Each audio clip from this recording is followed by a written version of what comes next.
Baik, kali ini saya akan menceritakan kisah tentang seorang wanita pemberani buat dan taat kepada Allah. Dia bernama Khawla binti Al-Azhar. Cerita ini terjadi pada masa yang sangat panas dan sangat luas. Khawla tinggal bersama keluarganya. Khawla adalah anak yang patuh, rajin beribadah dan selalu taat kepada Allah. Khawla sering membantu ibunya di rumah. Khawla juga sering membantu orang musafir dan orang-orang yang membutuhkan. Khawla memiliki seorang kakak bernama Dira. Kakak Khawla adalah seorang prajurit yang berani. Setiap sore, Khawla sering melihat kakaknya berlatih berkuda dan berpedang. Dari kejauhan, Khawla melihatnya dengan rasa kagum. Dalam hatinya, dia berkata, aku juga ingin menjadi orang yang kuat agar bisa mendapat kebenaran. Ketika tidak ada orang, Khawla mulai berlatih sendiri.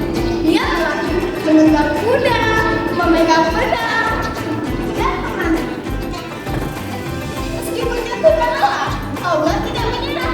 Dia selalu berdoa, ya Allah, jadikanlah aku hamba-Mu yang kuat dan bermanfaat.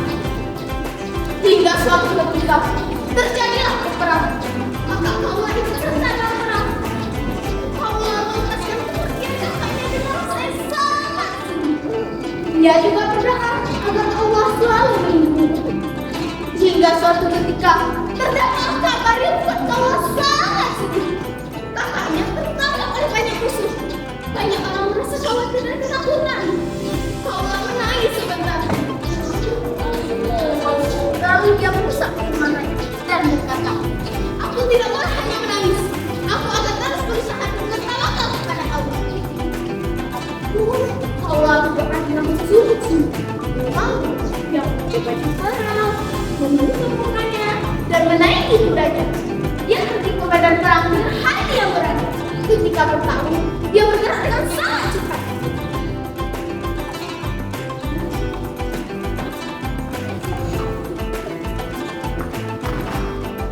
Musuh-musuhnya terkejut. Banyak prajurit itu sangat kuat dan cerdas. Karena itu kalau tidak bisa bertanya-tanya, siapakah prajurit itu? Dia benar-benar merasa takut. Atas izin Allah, peperangan pun dimenangkan oleh kaum muslim. Khawla berhasil menyelamatkan kakaknya. Setelah peperangan selesai, Khawla membuka mukanya. Semua orang terkejut. Wah, Masya Allah, itu Khawla, seorang perempuan. Semua orang menghormati Khawla, tetapi dia tidak sombong. Dia berkata, semua ini terjadi berkat pertolongan Allah. Sejak saat itu, nama Khawla binti Al-Azhar dikenal sebagai perempuan pemberani, kuat dan taat kepada Allah. Yang menjadi contoh bahwa keberanian tidak hanya milik lelaki, tapi milik siapa saja yang beriman dan berbuat baik. Sekian dulu ya cerita dari Adila. Semoga bermanfaat. Wabillahi taufiq wal hidayah. Assalamualaikum warahmatullahi wabarakatuh. Waalaikumsalam warahmatullahi wabarakatuh.